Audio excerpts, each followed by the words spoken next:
Welcome. Good morning, everybody. Yes, this is Freshly Brewed. This is LEAPS, the Lansing Economic Area Partnerships monthly program that's dedicated to hosting, having conversations with entrepreneurs, business owners, and innovators, specifically for our one and all cohort, which is all about allowing those to have a better shot at entrepreneurship that might have been historically or systematically underrepresented. And today we have a great guest, a man with passion, zeal, fire in his belly and beyond. Yes, that's right. Justin Caine. Good morning, sir. Hey, good morning, Tony. How you doing? Doing very well, my man. It's glad to have you. Glad to see you this morning. Yeah, glad to be seen. It's 2020, so you can never take anything for granted right now. You know what? On like as we get into this, Justin, you're like during the whole quarantine and of that nature. One of our first outings out. You're like one of the first people I saw out. We were at Arts. Arts, yeah. Getting pizza and beer for takeout, and sorry, not beer, but pizza, other food for takeout. And that was like my first like non-family person being seen out and about in a while. So Yeah. Well, yeah. So I have two really good friends, Greg and Nick Sinacropi, and they're two of the owners of Arts. So Awesome. I love to support them. Restaurants are struggling. Yeah, right now, so we gotta do what we can. we do. And it's a tough spot, and because we want to keep these great eateries open. Because when things get back to normal, which they will to a degree for sure, we want to have these great spots that we all have memories at, that we love their food and service, and want those to be in existence. So, yeah. So, Justin, Yeah. that was that. Let's hear more about you, Justin. I want to hear a little bit about. I want you to tell us, the group, about yourself here, and to kind of do like an introduction about yourself, Justin. Yeah, so my name's Justin Caine. I'm 37 years old. I am a person with a disability and very proud to say it. I'm a small business owner and very proud to say it. I'm a husband and a father, very proud to say it. So that's pretty much me. I'm just super happy to be here and yeah. That's perfect, Justin. No, that's perfect. You mentioned a lot of things in that, which you are multifaceted people, and we're all happy to have you in those spaces here. And you mentioned being an entrepreneur as one of the small business owner entrepreneur is one of the first things of who you are in that spectrum, of course. You've been an entrepreneur for quite some time right now. Is that correct? Yeah. 12 years. 12 years, Yeah. man. Okay. This is real now, right? Yeah, it's real. We got over a decade. That's We're legit now. impressive, my man. Impressive. So I'd like you to think back and describe for us the moment when you got your first big break as an entrepreneur. In our cohort for one and all, we have a number of aspiring entrepreneurs or those that are just getting started. I think they're all about to hit maybe their first big break also. So if you can kind of shed some light and think back of a time where you thought, okay, good fruit, this is the moment. This is like my first big breaks as a small business. Okay, so my first big break as an entrepreneur was actually pre-Good Fruit, because Good Fruit's been around for 11 years, but Okay. I've been an entrepreneur for 12. So my first company was Good Time Communications. Okay. And with that, my big break was so everyone knows I'm a person with a disability. I had a cancerous brain tumor hemorrhage when I was 10 years old. Almost died. Was saved by the amazing doctors, nurses at Sparrow Hospital. So fast forward to when I started my business. I actually started my business out of just volunteering. So I was trying to get something going with my life. I was kind of Right. in a rut, and I started volunteering with Sparrow. And it was during that time that after a while, they said, you're here all the time. Don't you have a job? And I said, no. And they said, well, what are you good at? And I said, well, I went to college for media technology, but I don't shoot video because I have ataxia, which is issues with fine motor skills, so I don't shoot video, but I edit video. And so they were like, and so they actually kind of helped me. They found a little niche for me to start doing some video editing, and that's why I started my first company. And then, and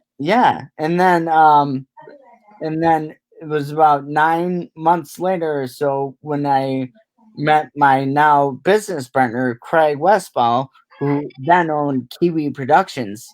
Kiwi's a fruit. Put them together. Good. Yep. Good time communications. Good. Kiwi's a fruit. Good fruit.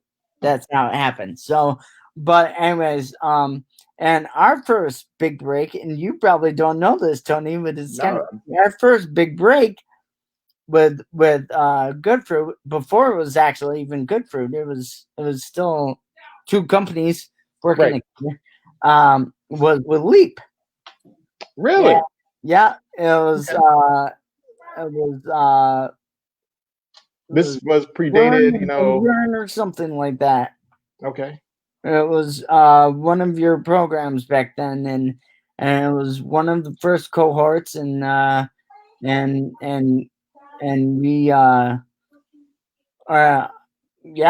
we we just got Bob brought us on.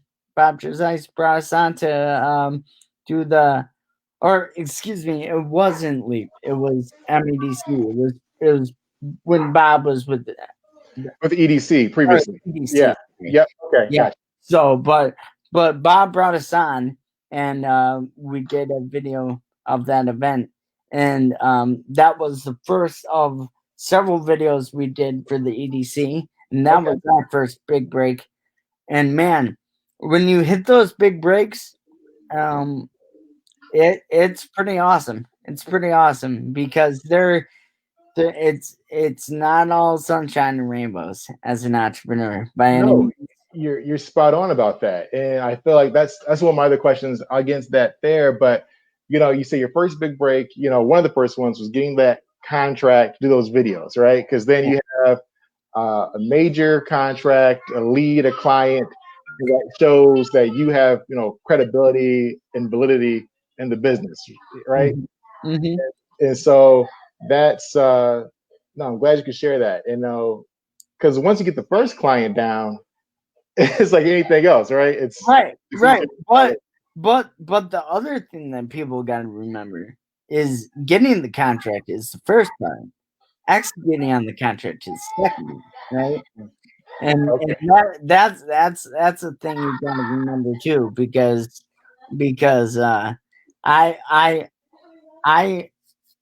reference it to like being drafted in the NFL because I love football. So I always use football as an analogy. But so like being drafted in the NFL, right? When you're drafted, that's amazing, blah blah. That's great. But now you gotta do it.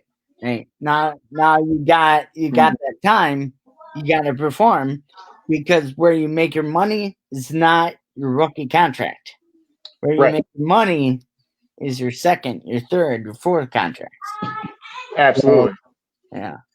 You have to, because you build into it. That's just showing, you're right. That's a great analogy. Sports does go kind of hand in hand with a lot of entrepreneurial pieces here. Yep. And it's that, that's your first time at the bat or with the ball. And then you got to show why you're worth the big dollar amounts after that piece. Right. You know what I mean? Exactly. You can't go crazy with when you get that first thing. You should celebrate, you gotta celebrate all the milestones, because if you don't celebrate all the milestones, you're gonna get burned out in this business. Being an entrepreneur is a grind. It is a grind.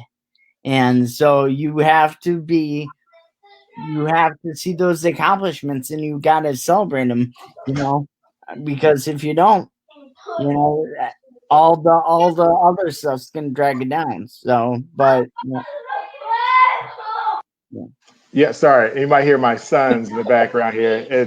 I'm at home today with this, so it's you'll hear some of the noises. They have like their intermittent breaks between class.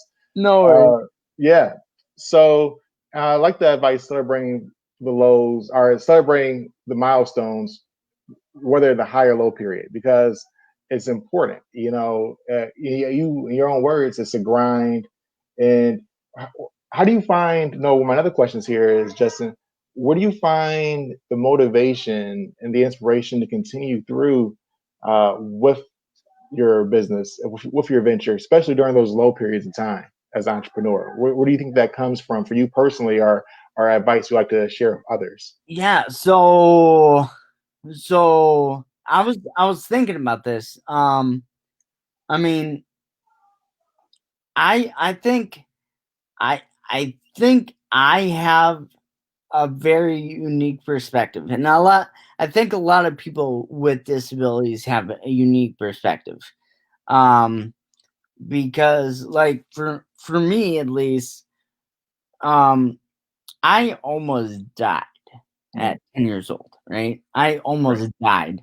That is a wake up call before you would ever really need a wake up call, right? It's Yeah. At but 10, that's yeah. that brought reality to the forefront before, you know, um, it put everything in a different perspective.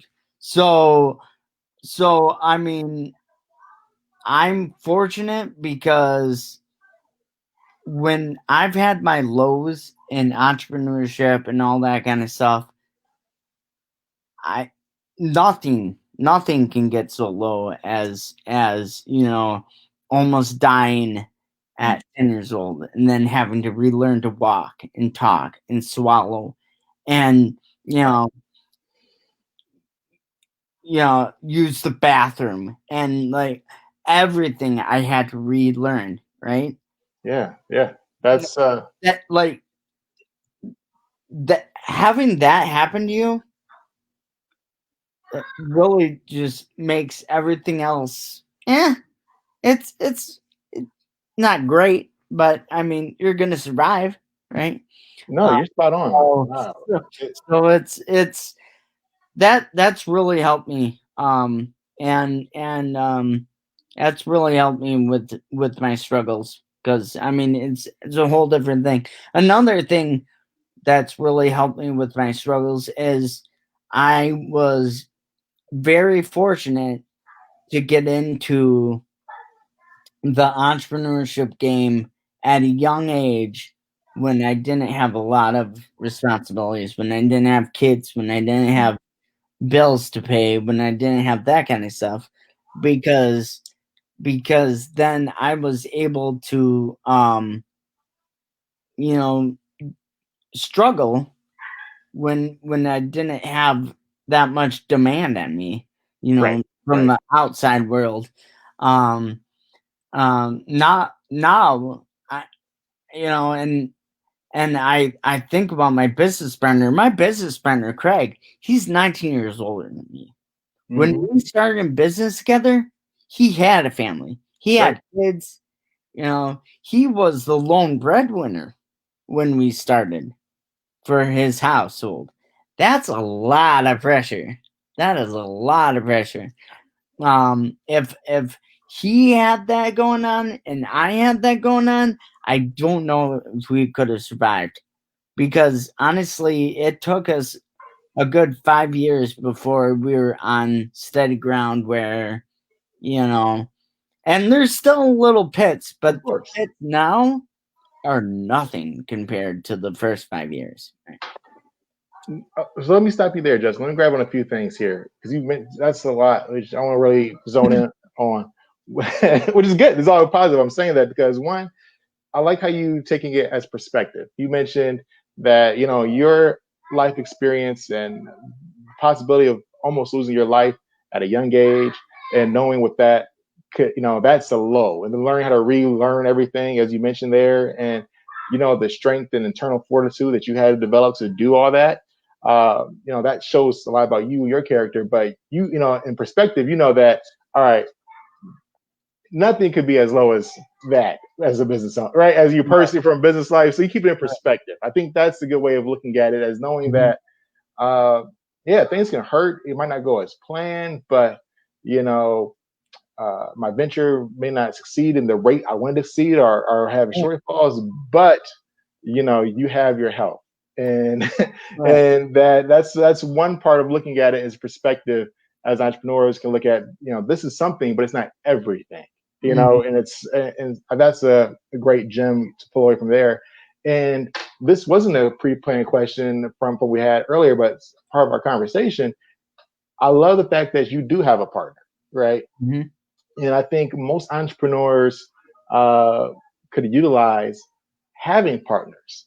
I think, it strengthens your overall capabilities. It's you somebody to lean on and for that support, and I think a lot of entrepreneurs, they might, it's at least fledgling ones coming in. I have my ideas, my way, this is what I do. But the power of a partner brings a lot to the value of a business. And so could you talk some more about your partnership and how does that complement you? So yeah, going back perspective, we're just talking about perspective.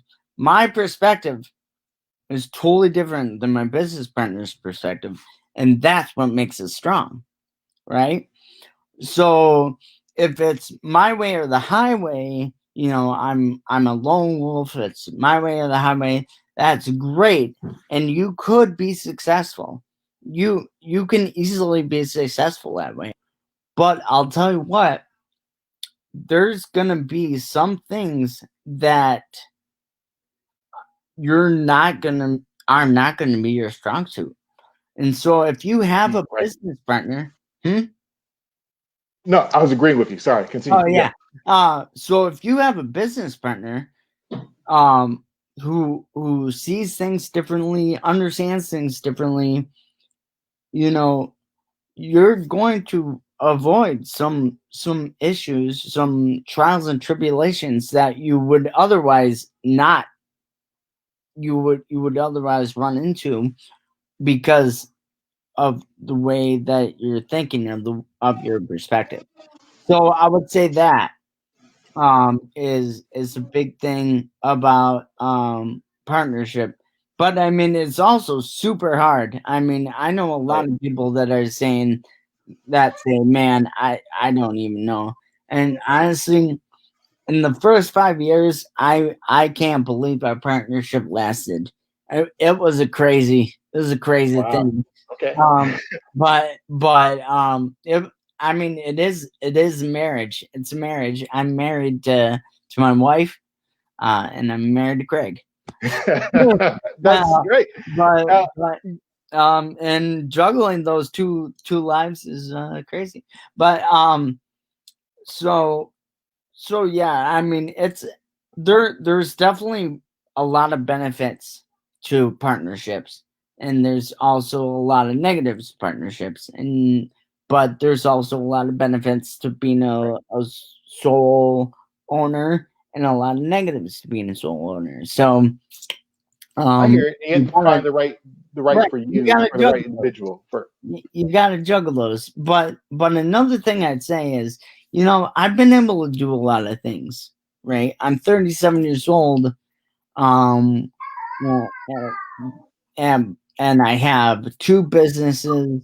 Yep. We have a statewide award ceremony, and I have a charity event that's kind of still around. And I have like all these different things that I've done, and I have a whole lot of other fingers in a bunch of other things. And how I'm able to do all that, because I'm not the only one. Right. I have partners in every single thing, because I can. One of the greatest things you can do as an entrepreneur is understand your limitations and build find those people and those supports that are going to bring the bring those aspects and those strengths to the table, so you can succeed in things that you would not be able to succeed in alone. So, Justin, with that, I like the part that is understanding your self limitations. That was a great takeaway for this, as well as how you mentioned not only you have a partner for your venture with good fruit, but you also mentioned the different tasks or events or other programs you do, but you also mentioned that you have partners for those as well. So knowing that there's one thing to have your macro level partnership, but also the Mm-hmm. micro levels as well for the task at hand. You Mm-hmm. know, it's on both those. So I think that's a great and a Mm-hmm. profound takeaway for most entrepreneurs to understand that is that yeah, as an organization or a system, this might be the macro piece, but for these certain programs and tasks, these are key people I could rely on and build with to make these work in a better Mm-hmm. way that I could do by myself, or Right, me and right, my macro partner could do. That's right, a big right, takeaway there. right. I mean, basically, I have partners in everything. Yeah, Yeah, that's in my business ventures, in my social ventures, in my marriage, right. right? My wife's a great partner. She Yeah. is the yin to my yang. Um, all her strengths are my weaknesses, and vice versa. So it's and that's just kind of how it is with all my partners. She's the only cute partner I have, though. Well played there. Absolutely. That's a major win there. Uh, so you hear my youngest one here. Yes, he wants a juice box. Here you go, kiddo. He's he waiting for that. loves my jokes. That's right. It's what. So give me. This is a quick question for you. My next segment here. Give me one key takeaway, or not takeaway. Give me one key tactic or strategy that you use to make your partnership effective. Uh, uh, if you're good for partner, Greg, because I had IT on the show earlier on as our first interviewee, and he is as a partnership with his brother, and he mentioned they speak 3 or 4 times a day. It's like that constant communication, like the morning, in between a lunch, and then like a nightly roundup, and just to make sure they're all on the same page, that they hear from different angles. So he said that part of communication, those 3 times a day, has benefited their relationship. What's Mhm. give me maybe a tip that works well for you and your partner? It's and it sounds like a cop out, but trust. Mm. Trust is huge. Um, so when in the first 5 years, and I keep referencing the first 5 years because let me tell Right. you guys, they were awful. And that's a half decade. That is a half decade. Um, and it was not good. Um, um, and I mean, there were good parts. Obviously, there's got to be good parts, or else why would you keep going for 5 years? Correct. But the good parts were far few and far between. Um, and the biggest issue was trust. Um, and during that time. And it was because I we work. I'm a very like I'm a s- you, I start working and I go and my head's down and I go until I'm done. And Craig's just a very different person. His personality is very different than that. Um, and he's kind of like he can do that if he has to, but a lot of times he does more bite size just randomly throughout the day. Right. Uh, Different bursts of actions. Yeah. right.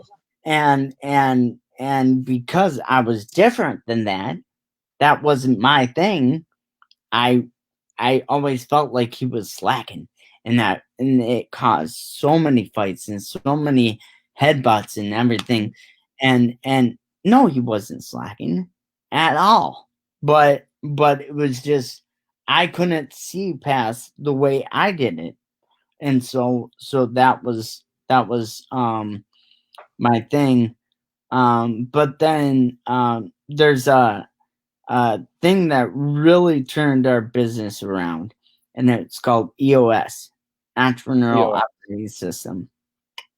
And we got into that, and once we got into that, our worlds changed, because it just really helps you understand and compartmentalize. God, words are hard sometimes. Compartmentalize different aspects of your business and really understand what you need to do and who needs to do what, and having the right people in the right seats, and living in a 90 day world, and doing all this kind of stuff. And just once we understood that, and we stopped both trying to do the same things, because that was a lot of what the other thing we're doing. We basically don't do any of the same things anymore. That's good. Separation of duties. Yeah. I'm with EOS. There's a lot of times in partnerships, there's the visionary and the integrator. So the visionary is the big ideas, relationships, that kind of stuff. And the integrator is the day-to-day, making sure the ship is going right the right way. And once we figured that out, and then we had a little bit of a battle, because the visionary sounds so awesome and the integrator sounds kind of boring. But once we got through that and figured out that Craig's the integrator and I'm the visionary, but we're still equal. We're still equal. Absolutely. We're just we do different things, and suddenly everything took off. Everything took off from there. No, that's great to hear, man. I like that. I think our cohort can take away big time with the trust, understanding the separation of duties, and playing the different skill sets, and as you mentioned, understanding somebody else's way of work and patterns of working could be different, but yours doesn't mean they're less effective. They're just different because they're right. That, so yeah, those are. Someone can run a marathon in an hour and a half, right? And then someone can walk 26.2 miles over 3 days. But you know what? They both went 26.2 miles, right? They both still accomplished it, right? They just did it in different ways. So that's correct, man. That's awesome. That's a great takeaway. And then also, I'm say this out there, we have our crew behind the scenes. If there are any questions, let's pop them up, guys, as they come along here. So we'll make sure we answer any questions from the viewers as well. A question here I want to get into, Justin, and something that we had a conversation about I'm not sure when, because 2020 has my whole sense of time and space all messed up. The decade of 2020, yeah. That's right. Where are we? It's do we fall into a continuum black hole or something? It's there. But we had a conversation in the past where you educated me, Justin, on the fact that disabilities and disabled is the only minority group people can either be born into or either enter in at any stage of their life. As you know, that can happen because life happens, circumstances happen. And as someone with a disability, and you say that out loud, and you're very proud of that because you take that with strides and build upon that. What are some thoughts you like to share with others that who have disabilities that are also pursuing their entrepreneurial dreams? Yeah, I mean, so I was really thinking about this a lot because I think having a disability, right? There's about 20%, give or take, of people who are considered disabled. So which actually makes it the largest minority group in the world, I believe. Don't take my And word for that, yeah, but yeah. We'll say in the perimeters of the United right, States, in that but sense. Yeah. so anyways, um, so but I mean, I think as a person with a disability, the first thing you have to do is you really gotta understand that it's a disability is not a weakness; it's a strength, and Mm, and a lot of it. Like I didn't know that, um, and when I looked at it as a weakness, I struggled because because that's a because I saw myself as I have this great weakness. Um, but then once I flipped the script and I said, no, this makes me different from other people. This gives me a different perspective. This um a person with a disability, um we are extremely fortunate because we are able to have a perspective that many people with abilities desire, right? People are always saying, think outside the box, think outside the box. Well, the world is not an accessible place at all. So, people with disabilities, we live outside the box, mm, that's true. I like to hear that. Yeah. Keep right? going there. Yeah. So because of that, um, we have this immense opportunity. We've been afforded this opportunity to really be able to just do things and get places and understand things in ways that a lot of people would really struggle to do because they have to change their lives, their thought patterns, their ways of being to get there. But we are already there because we are different. So, I mean, um, I don't know if that sounded really crazy and wacko and Not at all. but uh, No, not but just no, you know, no. It wasn't. It didn't go the crazy wacko side of the scale. No, it was spot on. And using your life experiences, knowing that the world is unique to somebody with disability, and with that being in mind, like the world wasn't, built, per se that in mind, right? And but mhm, to be to adapt and to be innovative and to still get what you want, even though that the world is not necessarily giving the smoothest path to get there as somebody else would, mhm, and still be able to accomplish that. That speaks a lot on the person to be able to do that. mhm, And I hear that from what you mentioned, from perspective and the the type of innovative thinking that goes beyond, goes with somebody with a disability. Um, when it comes to, and let's take this way too. As somebody with disability, and do you feel as an entrepreneur that you said whether you looked at it from as a one point you looked at it as probably as a limitation and as a disadvantage, but you looked at it as a benefit. Do you feel as an entrepreneur, do you think that some of your clients might feel the same way? Or how do you change their mind about that?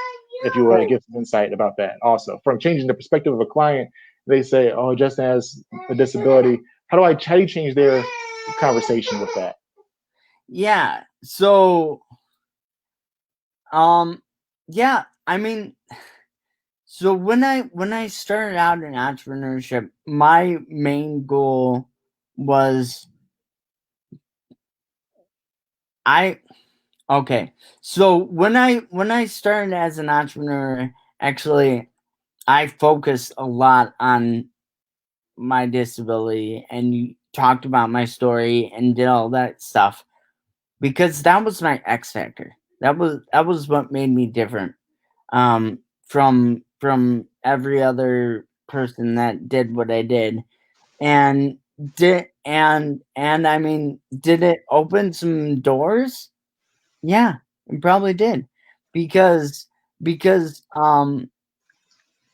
people understanding my struggles and what I've been through, you know, everyone wants a success story, right? Everyone wants that. True. Everyone wants to see people succeed. And I feel like more often than not, people see people's struggles and they want to help them succeed and win, right? Um so I kind of focus on that. um um but but it's kind of a double-edged sword too, because I also probably got some recognition before I deserved it as well, as a person with a disability, as a cancer survivor. And what I'm talking about is specifically like the 10 over the next 10. Okay. I've been in business for 12 years, but the first year was, yeah, like you weren't going to be paying many bills with the money I was making, right? Um, and as I said, the first 5, once I started Good Fruit, were rough. But actually, technically, before I even started Good Fruit, I won. I was named to one of the 10 over the next 10. And I think why I was named was primarily because of my backstory. And I mean, yes, now I'll say it with an asterisk, because 10 over the next 10 is not, and Paul Jakes told me this when I won, it's not about what I've done. It's Right. not about what you've done. It's about what you're going to do, which makes you a 10 over the next 10. But I've always felt like maybe my story kind of got me a little bit of recognition a little earlier than I probably should have. Um, because I mean that now, since I'd say I've earned the award, right? Right. I've been able to do a lot of stuff over those 10 years. Um, but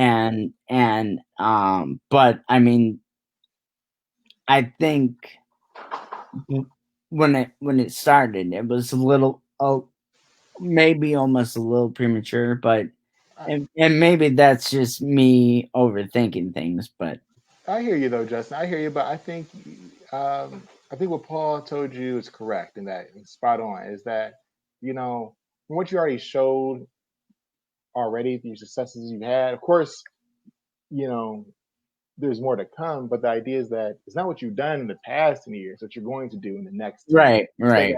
It's that future forecasting of what somebody will bring to the community, what they'll achieve, how they'll develop. I think you've done that spot on, as you said. So I think you were, in my opinion, well deserving of the award for sure, because you've shown that thus far, you Right. know, Uh, and that's what it was all about, is to say that Justin, now you're at put to task in the next 10 years, show us what you got, do mhm, this community, this, and you have done that without a doubt. And that takes me to a question where we talked about good fruit in that space, but with your properly cool swag that you're wearing right now, beyond our barriers, yes. Let's talk about how that's a part of, and how you're relating that to the mission, because that's something you've done over the last few years, which I mhm, feel like is a tremendous asset to the community. mhm. To think about how we engage folks with disabilities, and make sure they are offered the same opportunity for growth and personal development and success and happiness. So can you Yeah, tell us more about Beyond Our Barriers, and also doing your full business and Beyond Our Barriers? And I think we have a few more questions, hopefully from the audience after this. yeah, yeah. So I guess a couple in about 2013, I was actually presenting at an event called Ignite Lansing. And at Ignite Lansing, I did a presentation about my disability and my successes. And at the end of it, I said, "Hey, you know what? I do not want to be. I don't want my story to be an exception. I want it to be the norm." And that I kind like of that. came that that kind of became like a a, a war cry for me, that I want to help other people with disabilities succeed, and not just to succeed to my level. Because I mean, yeah, I've been able to do some stuff, but I wouldn't say I'm at the pinnacle of any of it. I've done good stuff so far, but I wouldn't say that I'm a master at anything. So, but but I do know that I do have a platform now as a business owner, as an athlete, um, as a disability advocate. I have this platform to help Right. lift up other people with disabilities, and help them get to my level, help them get beyond my level, right? And that is my personal goal. And so, Beyond Our Barriers is an organization that works at helping individuals with disabilities um, succeed, primarily in the either as an employee or as an entrepreneur. Those are my two goals with Beyond Our Barriers, Great and goals.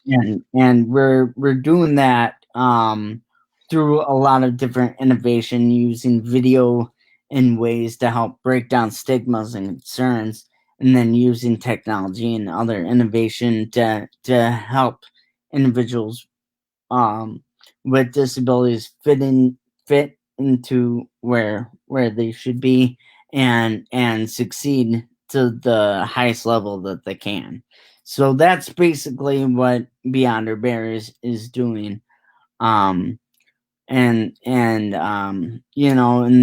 also I have the Boom Awards, which stem from that same talk, which is beyond our which stands for Be Our Own Motivation, and it celebrates people with disabilities, an entrepreneur, an employee, and athlete of the year every year, and just celebrates their journey and their accomplishments.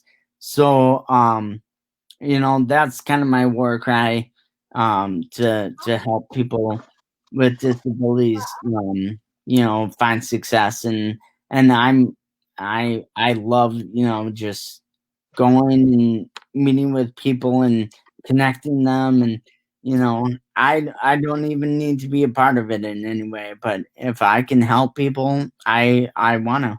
So, No, especially with people with disabilities, but anyone really. So. that speaks a lot to you, Justin. You know, you're always a person who's wanting to make things better and want people to strive and feel accomplished. So, and I think that's a great thing. I learned a lot from you in our conversations about that. And we actually, we got, I think you sent a number note and passed about maybe a candidate we're looking to bring on maybe as an intern or a paid research assistant. So, with a disability through Beyond Our Barriers. If anybody's watching this, check it out. They're great clips of showing casing the talent and expertise of these individuals. It's worthwhile to check out. I think we have a question that came up here. Yeah. Well, perfect timing. Look at that. Okay. Uh, where could you find EOS? And EOS stands for is Operation or Entrepreneur Operating System. Is that correct? Right. So the full name is EOS Worldwide, and the cool thing is, they actually were founded in Michigan, and they're actually in the Detroit area is their headquarters. So I think it's eosworldwide.com, maybe, I don't know. Um, but I We, mean, we can, if anyone, uh, I would Google EOS Worldwide, look them up, and they're awesome. I mean, and Gino Wickman is the founder. He's an amazing guy. Good Fruit actually does their videos, a lot of their videos, um, and so yeah, I would just totally check it out. Gino has written a bunch of books. One's called Traction, which is awesome. He just wrote a book called Leap, actually, which is about individuals starting ventures. And so I think that is something that would be really good, for a lot of the people here, to check out. And you can subscribe to stuff, and he even has like a test that you can test to see if you're ready to start your venture, or all that kind of good stuff. So it's pretty good stuff. okay, thank you for that, Justin. I think answer the question for our audience there. And Mhm. oh, first, yeah, I saw Caitlin posted the URL.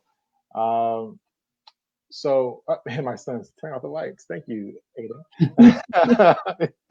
He's trying to say, Dad, it's about that time to wrap it up. Uh, I will listen to my 2-year-old's wishes. But as we get in this, the name of the segment is Freshly Brewed, right? That's what we call this. So I always end it with the question here is, what fresh ideas do you have brewing for you personally or with one of your business ventures? And please share upon those. Well, I mean, I got several things in the works. I don't know if I can really say them out You loud. got that a lot thus far, so I got might have to change this question up. Or playing it close to the chest. Okay, I Right. hear you. So, but I mean, I would say so. Um, Good Fruit has grown by double digits every year but one, since our sixth year in business, and so this is our 11th, and obviously this year has a big asterisk with it, and because of everything that's gone down. But we've worked really hard. We've tried to anticipate people's needs, and get ahead of it, and do not. This is a big thing for entrepreneurs. I think um, the world is full of reactors, and so if you can be proactive, you are going to be way ahead. And that's a thing that we've done. We've worked really hard on being proactive, trying to anticipate needs, and and we are actually at a point where it's gonna be a lot of work, and it's gonna be a lot of effort, but we have the foundation right now to actually grow by double digits from last year, despite the pandemic. And that is 100% because we were proactive and we tried to anticipate. And so that's something that's brewing, is really working hard to. We basically need to try to make as much money in the final quarter as we did in the first 3 quarters. But the money's there and it's signed. And so now it's just putting the stick to the ice and trying to make it happen. So I like that. Send the stick to the. Oh, hi. hi, how are you? Do you like my jokes? I heard you laughing at my jokes. He says, "Yeah, they're okay. It's like he laughed. Okay. Well, Justin, I appreciate you for taking the time, sharing about your journey uh, as an entrepreneur, as a person, as a whole, uh, educating us, those with disabilities, and giving them additional inspiration to pursue their dreams, and so much more what you do for community. So thank you, Justin. You Big are thank you. welcome, Tony, and thank you for having me on. Oh, I really enjoyed it. I love sharing my thoughts and my wisdom. Not sure that I'd really call it that, but no quotations needed. yeah. I'll call it that. I sign off on that. It is what it is, and it is wisdom. It's true gems to take away. All Uh, right. so I appreciate that, and thank you all for watching this freshly brewed segment. We look to have might be a small delay because our next cohort is going to start at the top of next year, but we might be doing some more of these until the end of the year. We can go on monthly, who knows? But until then, keep the ideas coming, keep the coffee warm, and we'll see you soon.